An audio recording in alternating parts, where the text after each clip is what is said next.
What's up guys, Hadrian here, Invincible Jiu Jitsu, and today we're asking the question, how should an older person, someone who's over 40, over 50, over 60, maybe even in their 80s, how should they go about getting started in Jiu Jitsu? Or maybe even starting again if they've taken a long break? Well, there's a few things to consider, and probably the first and most crucial thing is your environment. Your club where you're going to train, where you're going to spend most of your time. Away from home, away from work. The Jiu-Jitsu club is probably where most people spend a lot of their time. And you want it to be, first of all, there's got to be a sort of a vibe that you gel with. A vibe that you vibe with, that you feel comfortable with.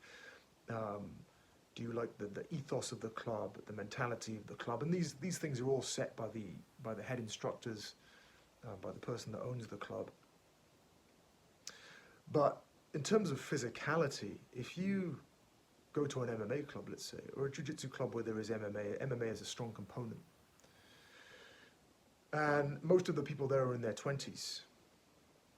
Now you may enjoy the vibe, but you will probably find it difficult if you're over 40, if you're over 50, you have a family, you have work, you have a lot of other things that you have to spend your energy, commit your energy on. You may find it difficult energetically to keep up with the people at that club. You may find it difficult to progress forward if everyone there is a young killer and you're deep into your 40s and spending your energy on other things. You have other responsibilities in life. So it's important to pick a place that has like-minded individuals that attend, a place where there are other people who are of a similar age, similar demographic perhaps, to you.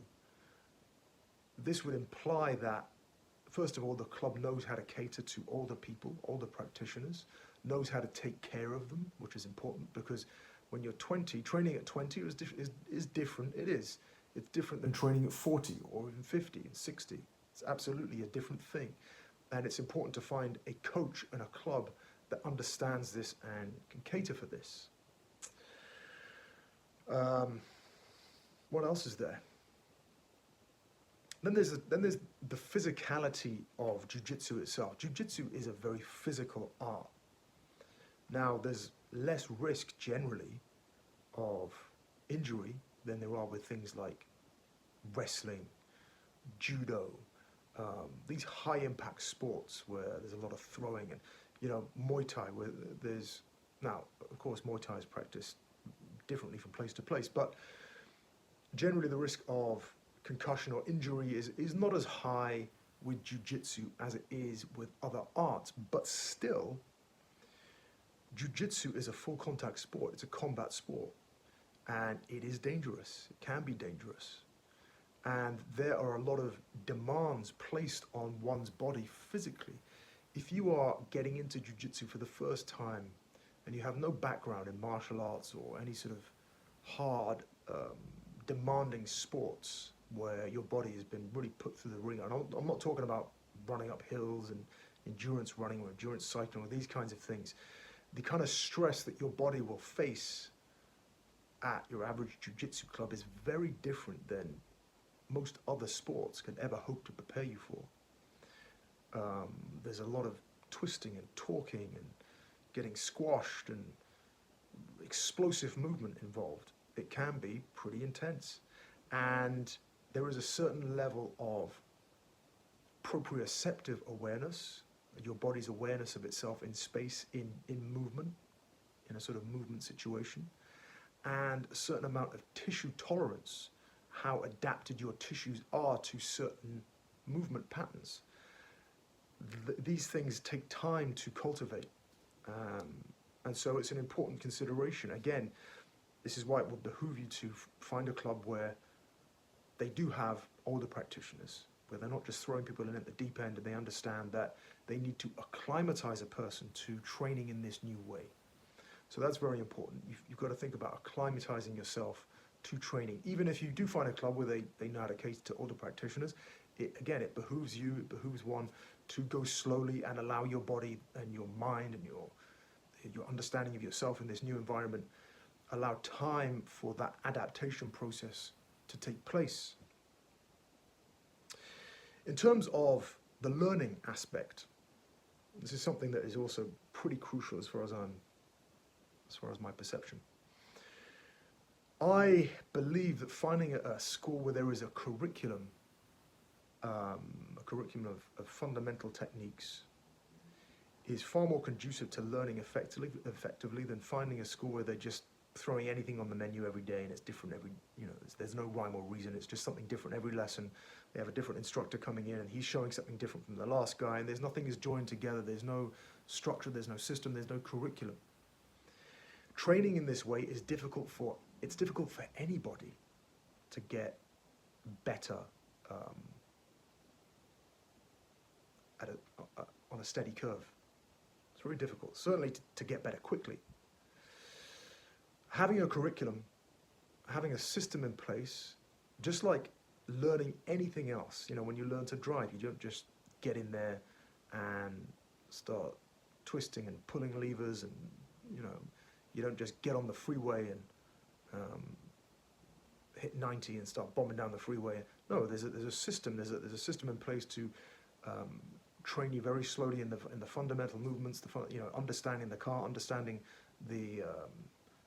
how the car works, understanding the rules of the road, the traffic rules, wherever you live. Then they take you out very slowly on a small road near your house, perhaps, back streets where it's quiet, and they build incrementally until you get on the motorway, and then after several weeks you're bombing down the freeway at 90 miles an hour, wind in your hair. I don't have that problem anymore, as you can see. So a curriculum for me is a crucial step to learning well, learning at a steady rate. And this is true for anybody, let alone someone who's joining when you are, let's say, perhaps past middle age. As we know, it's perhaps more important for people who are older, because as you get older, it becomes more and more difficult to acquire and retain new skills. So again, this is why a curriculum is important, because a curriculum affords you to perhaps come in at any point of the curriculum, you circle around the curriculum, and then you go around again. You keep circling around. You keep learning and relearning the same system. And every time you learn it, your knowledge and understanding and ability to recall the techniques and the system gets deeper and deeper and stronger. So again, this is true for everybody, but perhaps more so for older practitioners who aren't as effective as they used to be when they were younger at picking up new skills. They always say it's easy for kids to learn new languages because their brains are so plastic, they're so adaptive. As we get older, this becomes less and less true for most of us. Of course, there are always exceptions. Another thing I would suggest on the learning aspect of Jiu-Jitsu, and a lot of this comes down to where you train and what the system is at the school that you choose to attend, but I would say don't be so desperate to learn all the moves at once, to learn all the submissions. Remind yourself to go slow. Remind yourself to focus on fundamental maneuvers, fundamental positions, and learning and applying things like submissions, and the more fancy, the more exciting things will come faster and be easier because your understanding of the fundamentals is solid. Because you understand why things work the way they do, you will actually be able to pick things up, subsequently be able to pick things up much more quickly if you understand the basics of the mechanics of Jiu-Jitsu, the strategy of Jiu-Jitsu, the tactics, the reasons why we do certain things in what order. It becomes then much easier to learn all the fun stuff. The final thing is breathe. To anyone new coming into Jiu-Jitsu, if you've never done if you've never done martial arts, and certainly a grappling art where it can be pretty intense, you have strange new people climbing all over you and trying to smother you and choke you and submit you, it can get very, as I say, intense, and people they tend to let their breath get away with them, and they get into a sort of fight or flight, almost a panic situation. At this point, when you lose control of your breathing, you lose control of your body, and then you lose control of your mind, and it's a sort of downward spiral. Your ability to not only learn becomes compromised, because you don't learn when you're panicked. You learn when you're calm, when you're relaxed, when you're enjoying yourself. But you expose yourself to more risk of injury when you're panicking, when you're moving explosively and without an understanding of how to move. So I would say focus on your breathing, on slowing your breathing down, and everything else will slow down. So you will learn quicker and you will stave off little niggling tweaks and strains that you might otherwise incur.